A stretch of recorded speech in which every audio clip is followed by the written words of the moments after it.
오늘 우리에게 주시는 하나님의 말씀은 구약성경 출애굽기 4장 1절부터 17절까지의 말씀입니다.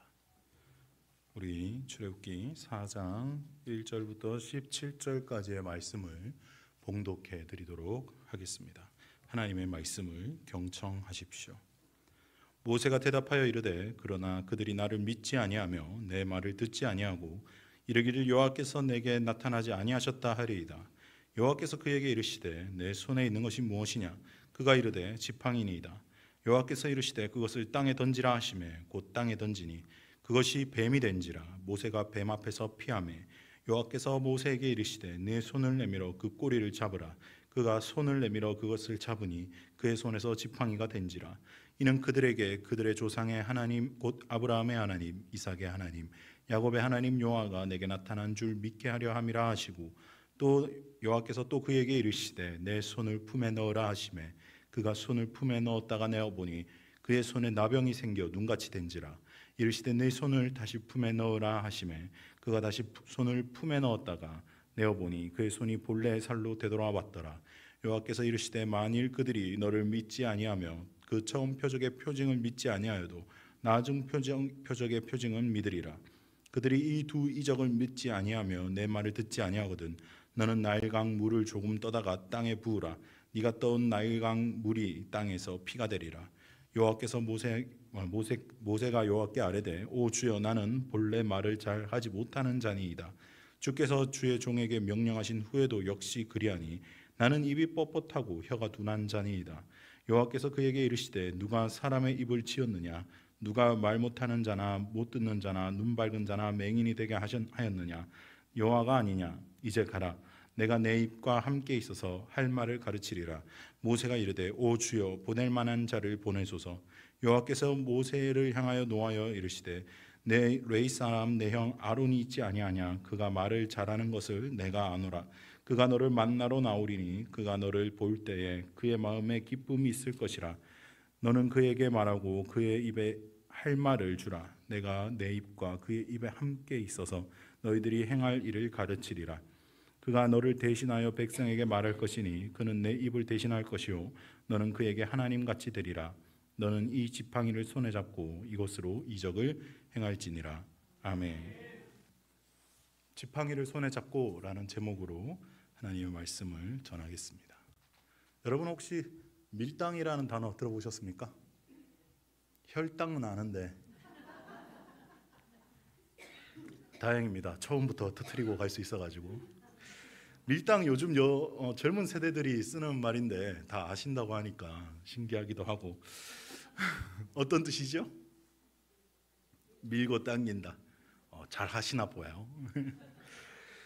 밀 때는 좀 이렇게 대면대면하게 했다가 당길 때는 또 잘해주고 뭐 그런 의미인 것 같아요. 근데 이 밀당을 잘 사용하시는 분이 연애 고수라고 하는 것 같은데 저는 이 밀당과 별 관계가 없는 사람입니다. 저는 그 아내랑 연애할 때 제가 설교 단상에서 아내 이야기하는 거 정말 안 좋아하는데 아내가 혼내거든요. 저도 아내한테 우리는 밀당 같은 거 하지 말자. 사랑하기에도 부족한 시간에 밀고 당길 게 어딨노? 딱 이렇게 남자답게 딱 했는데 통했어요. 다행이죠. 오늘 본문에도 보면 이 밀당이 나와서 오늘 밀당 이야기를 좀 꺼내봤습니다. 하나님과 모세의 밀당이 아주 치열하게 전개되는데요. 오늘 이 밀당을 통해서 이 본문을 묵상하면서 우리가 생각해봐야 할 점이 무엇인지 함께 묵상을 해보도록 하겠습니다. 첫 번째 주안점입니다. 따라해 보겠습니다. 자격 없는 모세. 모세가 자격이 없었다라는 사실 여러분 알고 계십니까? 모세는 오늘 본문을 포함해서 3장부터 이제 하나님의 말씀이 쭉 이어지는데 오늘 본문까지 총 몇 번의 거절을 하시는지 아십니까? 5번 거절합니다. 5번. 보통 이렇게 한번 이렇게 이야기했다가 또 거절하고 이야기하면 또 거절했을 때 한 2번 정도 거절하고 3번까지 거절하면 하나님도 포기하실 법한데 정말 싫은 거잖아요. 그건 하기 싫은 거잖아요. 그런데 이제 막 화를 내시면서 계속해요. 근데 모세도 굴하지 않아요. 계속 거절합니다. 언제까지요? 5번까지. 그러면 왜 이 5번이나 모세는 거절했을까요? 아까 말씀드렸죠? 스스로 자격이 없다라고 생각했기 때문이에요. 왜 이렇게 자격이 없다라고 생각했을까요? 우리 첫 번째 거절 장면 한번 볼까요? 출애굽기 3장 11절에 이렇게 말씀하십니다. 함께 읽어보도록 하겠습니다. 시작. 모세가 하나님께 아뢰되 내가 누구이기에 바로에게 가며 이스라엘 자손을 애굽에서 인도하여 내리까? 첫 번째 대답부터 어떻게 했다고요? 내가 누구길래 바로에게 갑니까 하나님? 이 말이에요. 그럼 내가 무슨 자격으로, 내가 어떤 신분인데 지금 바로한테 갈 수 있습니까? 모세가 생각한 자신의 신분과 자격은 무엇입니까? 살인자입니다. 도망자예요. 지명수배자고요. 노예 민족 출신입니다. 다 늙어 빠진 80세 노인이에요. 이제 말년을 평안히 보내는 것 말고는 관심이 없는 사람이에요. 광야에서 그저 양치다가 자기 조상들에게로 돌아가는 것, 그게 모세의 정체성이었다라는 거예요. 모세가 살인을 하고 도망쳐 나온 지 40년이라는 시간이 지났음에도 불구하고 여전히 아직도 그 죄가 모세의 정체성을 규정하고 모세를 올가매고 있었다라는 것입니다. 그래서 죄는 하나님 앞에 회개하지 않으면 여전히 그 자리에 있습니다. 그래서 무서운 거예요. 아무리 시간이 지나도 하나님을 만나서 예수 그리스도 앞에 죄를 회개하지 않으면 그 죄의 영향력은 절대로 줄어들거나 사라지지 않습니다. 모세는 그런 자신을 너무나 잘 알았어요. 광야로 도피한 것도 어쩌면 자기 자신이 혐오스러웠을 거예요. 사람들이 있는 곳으로 갔다가는 자기를 알아보는 사람을 만날지도 모르잖아요. 원래 신분이 뭐였습니까? 왕자였잖아요. 제국의 2인자였다고요. 그 대권을 물려받을 사람이었다고요. 이집트에 있는 모든 사람들이 모세를 알았어요. 그 자신을 알아보는 사람이 없는 곳으로 도망가다 보니까 어디로 도망가요? 사람이 없는 광야로, 미디안 광야로 가게 됩니다.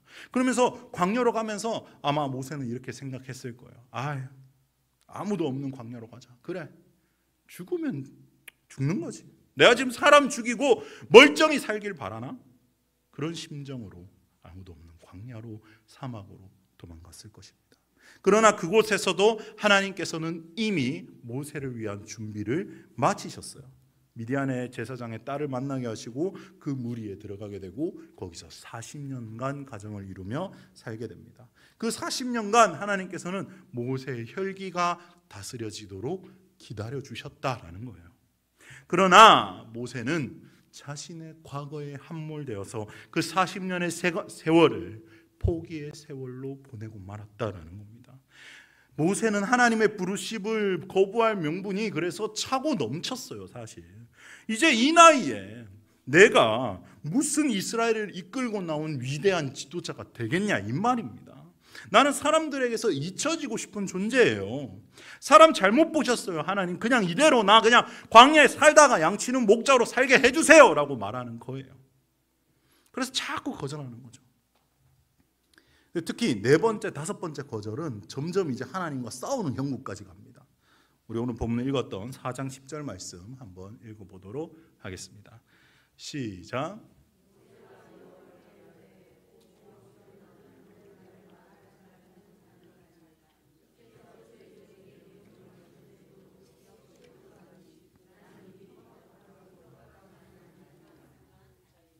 아멘. 여러분, 모세가 뭐라고 변명해요? 말을 잘 못한대요. 말을. 여러분들 진짜 실제로 모세가 말 못하는 사람이었어요? 말 잘합니다. 성경 한번 읽어보십시오. 모세 설교 한번 보십시오. 모세가 지은 시를 보십시오. 모세가 하는 축복들을 보십시오. 그보다 말을 잘하는 사람이 없어요. 사실 오늘 하나님이 이따가 좀 보겠지만 아론을 붙여주잖아요. 그죠? 그래서 아론이 모세 입이 될 거라 하는데 실질적으로 아론이 모세를 대신해서 말하는 장면은 성경에 별로 등장하지 않아요. 모세가 계속 이야기합니다. 하나님으로부터 기도해가지고 받은 마음 그대로 전해요. 물론 모세가 말 못하는 사람이었을 수도 있죠. 그런데 실제로는 그렇지 않아요. 왜? 모세가 40년 동안 이집트에서 왕자로 교육받았거든요. 웅변술부터 배웁니다. 말 잘해요. 그러니까 말 못하지 않아요. 이 사람이 얼마나 말을 잘하는데요. 그랬더니 하나님께서 뭐라 그러세요? 내가 직접 네가 할 말을 가르쳐 줄게. 가. 이렇게 하세요. 그러자 모세 또 반항해요. 그랬더니 마지막으로 또 뭐라고 해요? 주여. 뭐라고 합니까? 보낼 만한 자를 보내소서. 되게 순화된 표현이죠. 보낼 만한 자를 보내소서. 이게 마소라 사본을 직번역한 새번역 성경에서는 이 본문을 어떻게 말하고 있냐면요. 주님, 죄송합니다. 제발 보낼 사람을 보내시기 바랍니다. 보낼 만한 사람을 보내시기 바랍니다. 나 말고 잘못 짚으셨어요. 뭐라고 해도 난 안 갈 거예요 라고 반항하는 겁니다. 완강한 거부의 표시이자 하나님 당신이 뭐라고 하든 나는 가지 않겠습니다. 얼마나 그 모세도 대담해요. 하나님이 지금 나타났잖아요. 하나님 눈앞에 지금 떨기나무 그 가시나무에 지금 불로 임했는데 거기다 대고 반항을 한다니까요. 그랬더니 하나님께서 화를 내시죠. 노를 바라시죠. 하나님의 분노를 본 모세는 그제서야 애굽으로 갈 준비를 합니다. 근데 모세의 입장이 이해가 안 되는 건 아니에요. 그죠? 나이 80에 40년 전에 도망쳐 나온 곳에 갑자기 내가 하나님의 명령을 받았다. 하나님의 임재를 느꼈다. 이러고 하나님께서 나에게 말씀하셨다. 이러면서 나타나야 돼요. 다들 나를 따라 나와라 라고 해야 돼요. 지금 이스라엘 백성들이 나올까? 미친 사람 취급 당하지 않을까? 그 전에 바로가 보내줄까? 아니 그 전에 국경을 통과할 수 있을까?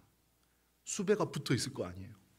여전히 온갖 인간적인 생각들이 머릿속을 헤집어 놓는 겁니다. 그러나 그것은 모세의 생각이었고 하나님의 생각은 달랐습니다. 포기자였고 패배자였기 때문에 하나님께서 찾아오신 거라고요. 모세의 부족함과 연약함과 결핍은 하나님을 만나기에 딱 좋은, 하나님께서 쓰시기에 딱 좋은 상태였다라는 것입니다. 오늘 저와 여러분은 어떻습니까? 여전히 나의 환경과 나의 자질과 나의 역량을 생각하면 너무나도 하나님이 쓰시기 부족하다고 자격 없다고 생각하며 하나님의 사역을 포기하고 있지는 않은지요. 그런 것과 상관없이 하나님께서 부르셨다면 그 부르신 은사대로 순종할 준비가 되어 있으십니까? 아멘을 하셔야 되는데 방송 사고입니다. 이거 준비가 안 돼 있거나 말할 타이밍을 놓쳤거나 전화까지 오고 이거. 저는 가끔씩 그런 생각을 합니다. 아니 얼마나 쓸 사람이 없으시면 나 같은 사람을 쓰실까? 하나님 얼마나 급하시면 나 같은 사람이라도 훈련시켜서 목사로 쓰실까? 이것도 설교 단상위니까 이렇게 순화시켜서 말씀드린 거 아시죠? 어째서 나 같은 놈이라는 생각을 떨칠 수 없어요. 그러나 하나님께서 쓰시고자 한다면 내어드리는 것이 저와 여러분의 할 일이에요. 그게 바로 옛사람의 죽었음을 확인하는 작업입니다. 내가 어떤 능력이 있어서 하는 게 아니잖아요. 내가 무슨 잘나서 하나님의 일을 하는 거 아니거든요. 하나님이 그냥 선택하셨고 하나님이 그 능력을 주셨고 그 은사를 주셨고 해라 라고 말씀하셨을 때 네 아빠 아버지 하겠습니다 하고 가는 겁니다. 자격 없는 모세를 들어서 쓰신 하나님은 자격 없는 우리를 예수 그리스도를 통해서 자격을 부여하셨고 죄인 중에 괴수였던 저와 여러분을 살리려 하나밖에 없는 독생자 예수 그리스도를 십자가에 죽이시고 그 사랑을 우리에게 전해주셨다라는 것입니다. 그 사랑을 아는 자는 가만히 있을 수가 없어요. 이 사랑에 반응하시기 바랍니다. 이 사랑을 마음껏 누리고 전하는 저와 여러분 되시길 주님의 이름으로 축원합니다. 두 번째 주안점입니다. 두 번째 주안점 따라해 보겠습니다. 모든 걸 준비하신 하나님. 네, 모든 걸 준비하신 하나님을 우리 오늘 본문에서 발견할 수 있는데요. 모세는 자신의 자격 없음을 바라보았지만 하나님은 그 부족함까지도 하나님의 계획 안에 있었고 그것을 상쇄시킬 만한 것들을 준비를 마치시고 모세를 부르셨어요. 오늘 우리도 마찬가지입니다. 오늘도 하나님의 사역 감당하는 것은 부족한데요. 어떻게 보면은 내가 뭔가 갖춰서 하나님 앞에 사역을 감당해야 되겠다. 어떻게 보면은 교만이에요. 교만. 내가 하겠다라는 거잖아요. 하나님께서 모세를 위해서 준비해 주신 게 어떤 게 있습니까?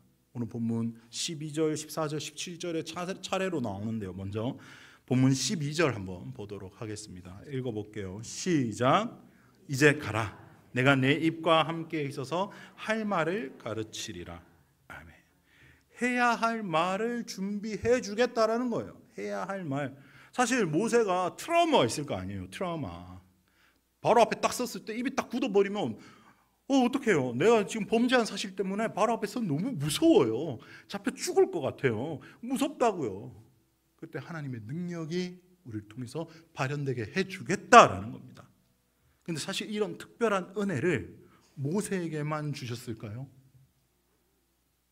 모세에게만 주신 게 아니에요. 구약에 기록된 수많은 선지자들의 말씀은 뭐예요? 전부 다 하나님으로부터 들어서 그 말씀 그대로 말한 거잖아요. 그게 예언이다라고 말씀드렸죠. 자, 그러면 구약에만 그렇게 하나님의 말씀으로 들어가지고 하나님이 하시는 말을 하게끔 하셨을까요? 아니요. 신약에도 동일하게 등장합니다. 사도행전을 보세요. 베드로의 설교가 기가 막힙니다. 정말 대단한 설교자였어요. 그런데 베드로가 처음부터 설교자였습니까? 진짜 무식한 어부 그뿐이었어요. 정규 교육을 받은 적이 없습니다. 고깃길이나 좀 알지.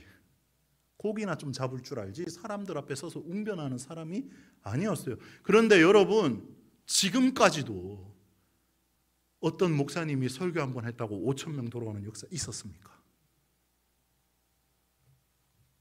그가 특별한 제자였기 때문일까요? 아닙니다. 성경은 이렇게 말씀하십니다. 사도행전 4장 8절 말씀 함께 읽어보도록 하겠습니다. 시작.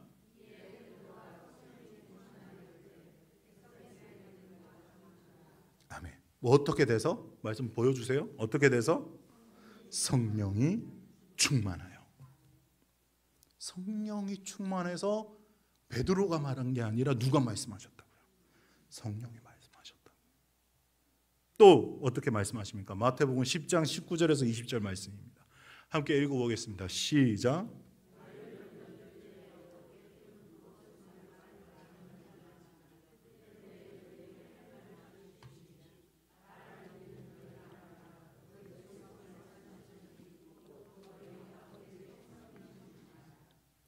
아멘. 저와 여러분에게도 모세에게 주셨던 말씀하시는 능력을 동일하게 주심을 믿으십니까? 믿으신다면 그걸 사용하셔야 돼요. 이걸 믿어야 하는 중요한 이유가 무엇입니까? 지금 모세는 어디로 가야 돼요? 광야에서 다시 어디로 가야 됩니까? 이집트로 가야 되잖아요. 애굽으로 다시 돌아가야 돼요. 가서 뭐 해야 되는데요? 하나님을 전해야 돼요. 근데 잘 생각해 보십시오. 이집트의 바로는 어떤 존재인데요? 태양신의 아들입니다. 태양신의 아들. 그걸 바로라고 불렀어요. 살아있는 신입니다. 이집트 안에서 말이죠. 그래서 그가 말하는 게 법이고 그가 말하는 게 진리예요. 그 말 한마디에 모든 게 움직여요. 근데 거기에 서서 네가 신이 아니고 살아계신 하나님이 계시다라는 걸 말해야 된다고요. 오늘 저와 여러분도 동일한 상황입니다. 황금 만능주의, 이게 신인 입장인 이 세계에서 복음을 들고 아니야, 그게 틀렸고 우리 하나님이 신이야 라고 외쳐야 되는 처지다라는 거예요. 그게 저와 여러분의 정체성이다라는 겁니다. 많은 사람들이 복음을 이야기하는 것에 거부감이 있어요. 듣는 사람도 싫어하고 싫어하는 사람들을 보면서 전하는 사람도 눈치를 보게 돼요. 그러나 오늘 말씀을 기억하십시오. 하나님께서 저와 여러분의 입술을 지켜 할 말을 하게 하실 것입니다. 아멘? 아멘이에요. 또 두 번째 준비는 어떤 게 있을까요? 14절에 보면 아론을 준비해 주겠다고 합니다. 함께 읽어보겠습니다. 시작. 여호와께서 모세를 향하여 노하여 이르시되 레위 사람 내 형 아론이 있지 아니하냐. 그가 말 잘하는 것을 내가 아노라. 그가 너를 만나러 나오나 하니 그가 너를 볼 때에 그의 마음에 기쁨이 있을 것이라. 아멘. 자, 아론은 말 잘하는 사람이다라고 하나님 설명하셨는데, 근데 여러분 지금 우리는 아론과 모세의 관계에 대해서 잘 알고 있잖아요. 친척 관계잖아요, 그죠? 형이고. 근데 잘 생각해 보십시오. 아론과 모세가 교류가 언제 끊어졌을까요?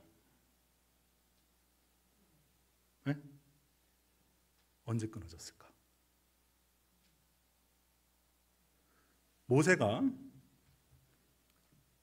이렇게 갈대 바구니에 담겨가지고 쭉 갈 때부터 끊긴 거예요. 그래서 누가 건져요? 공주가 건지잖아요, 그죠? 그래서 어디에 살아요? 왕궁에 살잖아요. 왕궁에 아론이 들어갈 수 있어요, 없어요? 없어요. 모세가 자유롭게 출입할 수 있어요? 없어요. 만날 수가 없어요. 단 아론과의 기억이 있습니다. 공주 건져 올린 다음에 어디로 위탁가요? 다시 엄마 품으로 가죠. 엄마 품으로 가요. 그래서 언제까지 자랐다고요? 젖을 뗄 때까지 허락받았어요. 젖을 뗄 때까지. 그래서 우리가 생각하는 그 본문에 보면 젖을 뗄 때라고 하니까 뭐야? 그럼 기억도 없겠네? 라고 생각할 수 있는데 히브리인들의 육아 방식은 좀 달랐어요. 히브리인들이 젖을 떼는 시기는 만 3세에서 4세가 됩니다. 자, 그러면 그때까지 젖을 먹었냐? 그게 아니에요. 그게 그냥 관습이에요. 그때까지 젖먹이라고 불렀어요. 젖은 실제로 일찍 떼죠. 근데 3, 4살까지 엄마 젖을 먹는다는 게 아니라 그때까지 어머니 품에서 교육을 받는다라는 거예요. 그럼 딱 어느 정도 나이 될까요? 예찬이 나이쯤 됩니다. 제 기억이 있을까요? 없을까요? 지금의 기억이 있죠. 있어요. 그 아론에 대한 기억은 어느 정도다. 근데 있어도 희미하다라는 거예요. 잊고 있었던 이름이다라는 거예요. 뜻밖의 이름이에요. 그 80년의 세월을 뛰어넘어 재회의 기쁨을 누리게 해 주시겠다라는 거예요. 그런데 모세가 아론을 만나는 것에 대해서도 두려움이 있었을까요? 없었을까요? 있었죠. 왜요? 모세가 살인을 저지르고 튀어버렸기 때문에 그 혹독했던 노예 생활이 어떻게 됐을까요? 더 심해졌을 거 아니에요. 그러니까 모세가 생각하기로 내가 이거 도망가 버려가지고 우리 민족이 나 때문에 더 고생했을 텐데 형이 나 만나서 원망하면 어떡하지? 그 마음 있었을까요? 없었을까요? 있었죠. 그러니까 오늘 하나님 뭐라고 말씀하세요? 그가 너를 볼 때에 마음에 기쁨을 허락하겠다. 얼마나 디테일한 하나님이세요. 얼마나 하나님이 이렇게 섬세하게 준비해 주시냐 이 말입니다. 자, 이 기쁨이 재회할 때 이루어집니다. 출애굽기 4장 27절 말씀 함께 읽어보도록 하겠습니다. 시작. 여호와께서 아론에게 이르시되 광야에 가서 모세를 맞으라 하시매 그가 가서 하나님의 산에서 모세를 만나 그에게 입맞추니. 아멘. 여러분 안 기쁜데 입맞추실 수 있어요? 기뻐야 입맞추죠. 네. 기쁨이 넘치는 거예요. 동생을 찾은 그 기쁨이 넘치는 겁니다. 그런데 여러분 이 본문 굉장히 신비하지 않으세요? 아론에게 갑자기 하나님이 광야로 가서 모세를 맞으라 그래요. 자, 광야로 나가는 길이 있을까요? 없을까요? 8차선 도로가 있어요? 없어요. 길이 없어요. 광야에는 아무런 길이 없어요. 자, 그러면 내비게이션 있어요? 없지요. 나침판이 있어요? 없지요. 휴대폰 있어요? 뭐 어떻게 연락해요? 어디서 만나요? 하나님이 특별한 인도하심으로 둘을 광야에 통해서 만나게 하시는 기적을 보여주셨다라는 거예요. 하나님의 준비하심은 이토록 세심하고 철두철미합니다. 모세는 자신이 준비되고 있었다는 사실조차 몰랐지만 하나님께서는 80년 동안 그를 훈련시키시고 준비시켜 오셨다라는 거예요. 이렇게 사명을 감당하기 전에 세심한 배려와 조율과 하나님의 은혜를 통해서 하나님께서 사람을 준비시킨다라는 거예요. 이 하나님께서 저와 여러분의 하나님이 되시길 예수님의 이름으로 축복합니다. 저는 비록 인생을 그렇게 길게 살진 않았지만 이 짧은 인생의 나날들 속에서 하나님의 신묘막측하심, 예비하심을 정말 많이 느꼈어요. 그 중에 하나만 소개해드리도록 하겠습니다. 때는 제가 고등학교 2학년에서 3학년으로 올라가던 겨울이었어요. 그때 저는 포항에 있는 청소년 선교단체에 소속돼 있었는데 저희는 매주 모여서 예배하면서 단기 선교의 비전을 키웠어요. 그래서 겨울방학이 되면 고등학교 2학년 여름방학 때 준비해서 겨울방학 때 가자 이렇게 했거든요. 그래서 한 반년을 매주 모여서 공부하고 기도하고 예배드리고 했어요. 저희가 목표로 했던 나라는 아제르바이잔이라는 나라였어요. 생소하시죠? 지금도 생소한 나라예요. 아제르바이잔이라고 하면 러시아랑 이란 사이에 있는 카스피해 그 옆에 붙어 있는 나라예요. 그래서 한 6개월 정도 준비해서 이제 출발하기 딱 한 달 전인데 갑자기 큰 긴급 속보가 터집니다. 수마트라에서 강진 9.0의 강진이 터지면서 쓰나미가 일어나요. 그러면서 동남아에 30만 명이 죽었습니다. 초대형 지진 때문에 다 죽어버렸어요. 저희 단기 선교팀은 기도하는데 계속 하나님의 마음을 바꾸시는 거예요. 스리랑카도 그 인도양에 이렇게 있어가지고 직격을 맞아가지고 3만 5천 명이 죽었어요. 그래서 결단하고 아제르바이잔이 아니라 스리랑카로 가자. 그런데 문제는 돈이겠죠. 개척교회 목사들이 무슨 돈이 있어요? 저희 아버지는 지금도 사례비를 안 받고 계세요. 못 받고 계세요. 돈이 없죠. 뭐 어떻게 살아가요? 비행기 티켓 값만 그때 80만 원이 필요했어요. 80만 원. 체류비는 뭐 생각도 안 하고 일단 티켓이라도 끊어서 가야 뭐 어떻게 일을 하니까 티켓이라도 끊게. 그래서 열심히 모았어요. 6개월 동안. 근데 얼마 모았을까요? 얼마 모았을 것 같아요? 세뱃돈 20만 원 그게 전부예요. 갈 수 있어요, 없어요? 출발 전까지 20만 원 있어요, 저한테. 갈 수 있어요, 못 가요? 못 가죠. 그래서 출발하기 전날 대표 간사님한테 전화를 걸었는데 이래저래 해서 못 갈 것 같아요. 눈물이 나는 거예요. 슬프잖아요. 가고 싶은데. 울면서 이제 전화를 드렸더니 내심 또 위로도 좀 받고 싶어서 어린 마음에 전화를 드렸는데 간사님이 화를 내시는 거예요. 아, 무슨 소리 하냐고. 왜 이렇게 믿음 없는 소리 하냐고. 내가 너 그렇게 가르쳤어? 혼내시는, 꾸중을 부르시는 거예요. 오. 니네 선배들도 하나님이 다 책임지고 갔다 오게 하셨다. 질질 짜지 말고 새벽에 시간 맞춰 나와. 이거 딱 끊어버리시는 거예요. 어떡하겠어요 그러면. 혼났으니까 서럽죠. 못 간다 생각하니까 서럽죠. 울면서 잤어요. 나오라 했으니까 알람은 맞춰놓고 새벽에 3시에 일어나가지고 짐 싸들고 직결지로 갔어요. 갔더니 팀원들이 아무 말도 안 하고 제 캐리어 그냥 집어넣었어요. 싫었어요. 타! 그러니까 탔어요. 뭐 끌려갔어요. 가는데 야 이거 어떡하나. 부모님도 니 왜 가냐고. 오래. 갔다 와.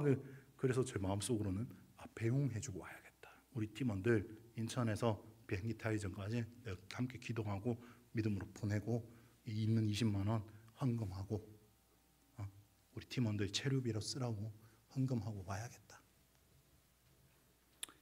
그러고 이제 뭐 반포기 상태로 이제 가는데 문경을 지났어요. 경상북도로 벗어났습니다. 충주쯤 가니까 대표 간사님한테 전화가 한 통이 왔어요. 5마디 했어요, 대표님이. 여보세요? 네네. 네? 네네네. 네. 감사합니다. 어떤 전화였을까요?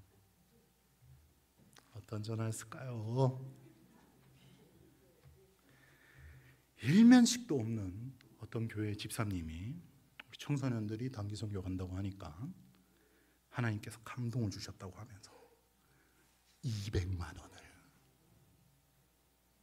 제가 20만 원 심었더니 얼마 주셨다고요? 200만 원. 이게 믿음이에요. 10배로 채워주신. 중요한 건 뭐예요? 저와 여러분에게 하나님께서는 특별한 계획이 있으시다라는 거예요. 그 계획엔 완벽하신 하나님의 준비가 있다라는 거예요. 그 예비하심이 보이지 않아도 믿음으로 첫 발을 내디디면 그 뒤는 누가 책임지신다? 하나님이. 그게 우리의 아버지 되신 하나님이심을 믿으시기 바랍니다. 세 번째 준비는 무엇입니까? 모세가 들고 있던 지팡이였습니다. 이게 세 번째 주안점인데요. 따라해 봅시다. 지팡이를 손에 잡아라. 아멘. 출애굽기 4장 17절 우리 말씀 한번 읽어볼까요? 시작. 너는 이 지팡이를 손에 잡고 이것으로 이적을 행할지니라. 아멘. 여러분, 모세의 지팡이 어떻게 생겼을까요? 모세의 지팡이 뭔가 굉장히 위험이 넘치고 뭐 이렇게 막 회전하는 모양일 것 같고 단단하고 크고 이게 위험 넘치는 이런 지팡이일 것 같습니까? 어떤 지팡이일까요? 양치는 지팡이에요. 양치는 지팡이. 양치는 지팡이는 어떻게 생겼을까요? 얇아요. 요만큼 가늡니다. 무겁지 않아요. 아주 손에 잡기 편해요. 그 끝이 이렇게 살짝 휘었어요. 왜 이렇게 휘었을까요? 양의 목을 걸어야 되거든요. 그러니까 크고 두껍고 멋있고 화려한 그런 지팡이가 아니라 그냥 내가 평소에 쓰던 볼품없는 지팡이였다라는 거예요. 그런데 이 지팡이로 하나님께서 어마어마한 일들을 행하십니다. 10가지 재앙도 이 지팡이를 통해서 하시고 홍해도 이 지팡이로 가르고 반석도 물이 나오게 하고 난리가 나는 겁니다. 모세에게 가장 편하고 익숙한 걸 통해서 하나님의 권능의 도구로 삼으셨다라는 거예요. 여러분, 이게 저와 여러분에게 통찰로 와야 돼요. 여러분의 지팡이는 무엇입니까? 여러분의 지팡이. 하나님께서 저와 여러분에게 주신 지팡이가 있다라는 겁니다. 그걸 우리는 현대용어로 은사라고 불러요. 자, 제가 목회하면서 여러 성도님들을 통해 그런 말을 한 번씩 들을 때 있어요. 목사님, 저는 하나님 주신 은사 없는데요. 진짜 안 주셨을까요? 진짜로? 우리 아버지를 째째한 분으로 만들지 마세요. 다 주셨어요. 다 주셨어요. 자, 그러면 은사를 확인하는 방법은 무엇일까요? 3가지 구분법이 있어요. 이 은사를 확인하는 방법을 통해서 오늘 여러분의 은사를 점검해 보시기 바랍니다. 첫 번째, 자기의 은사를 확인하는 방법은 은사에 맞는 사역을 할 때 편하다라는 거예요. 어떻다고요? 편해요. 편한 거. 일단 내가 하는데 불편하지 않은 거.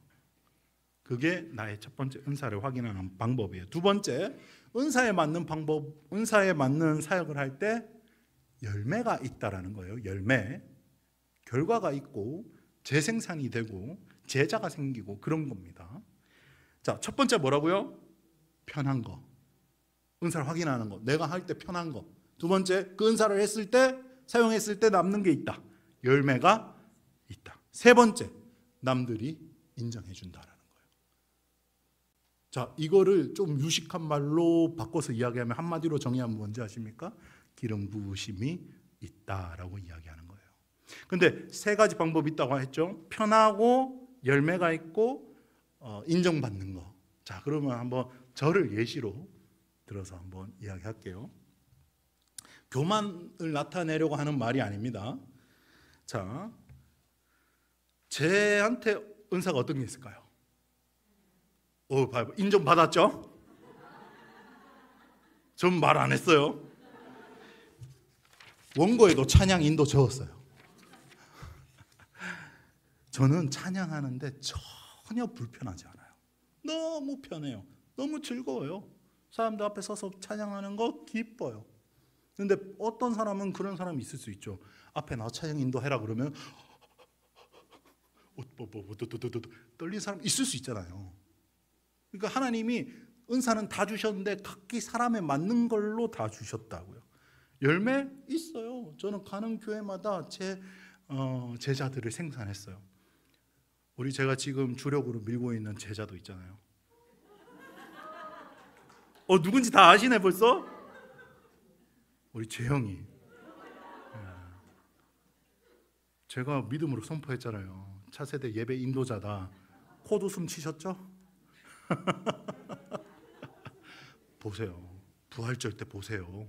그 친구가 됐다니까요. 이 열매가 맺히는 거예요. 열매 있죠. 편하죠.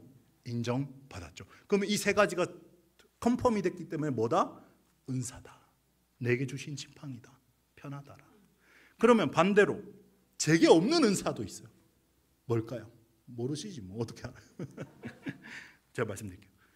저는 아기자기하고 섬세한 수작업 같은 것들을 못해요.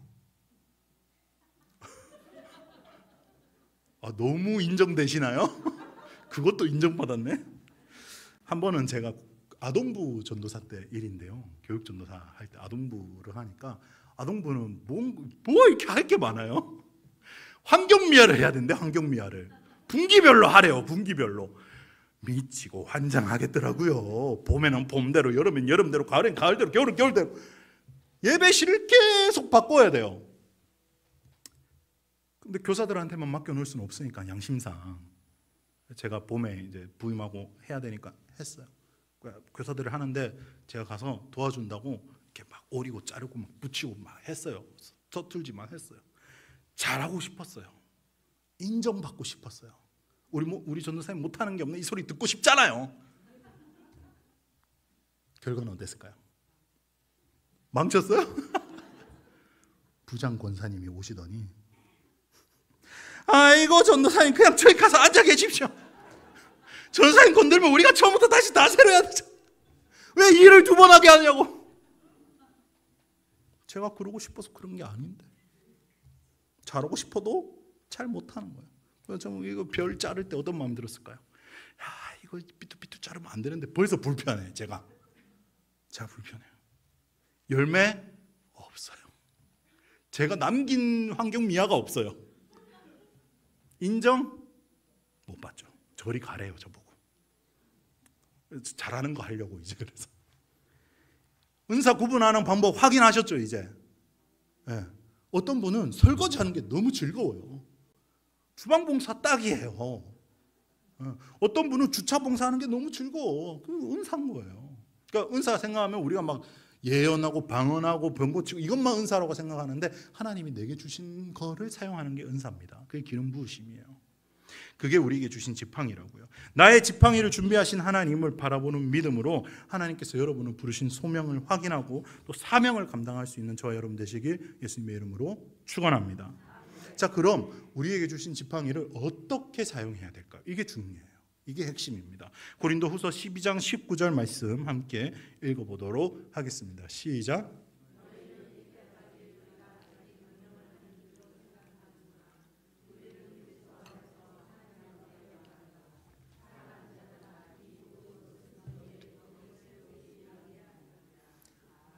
아멘. 뭐 하기 위해서? 덕을 세우기 위해서. 은사는 하나님의 덕을 세우기 위해서 하는 거예요.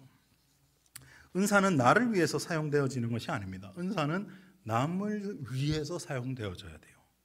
자, 보세요. 제가 찬양하는 거 좋고 제가 찬양하는 게 즐겁고 편하고 해도 그거 그냥 여러분 앞에서 안 하고 예배 인도하는 데 안 쓰고 나 좋아하면 혼자 이렇게 하는 데만 쓰면 그게 무슨 유익이 있냐 이 말이에요. 하나님께서 우리에게 은사를 주신 이유가 덕을 세우기 위해서 남을 위해 사용하라고 주신 거예요. 제가 존경하고 좋아하는 독일의 신학자 디트리 보네퍼 목사님은 이렇게 말씀하셨어요. 교회는 타인을 위해서 존재할 때 그 가치가 있다. 여러분, 우리에게 주신 은사를 이제 어떻게 사용하셔야 하겠습니까? 나에게 주신 지팡이가 있다는 것을 먼저 확인하시고 그 지팡이를 믿음으로 사용해서 남을 위해서, 하나님의 나라를 위해서 사용하는 겁니다. 모세가 지팡이를 확인만 하고 손에 잡지 않았더라면, 그것을 믿음으로 사용하지 않았더라면 기적과 능력은 나타나지 않았을 거예요.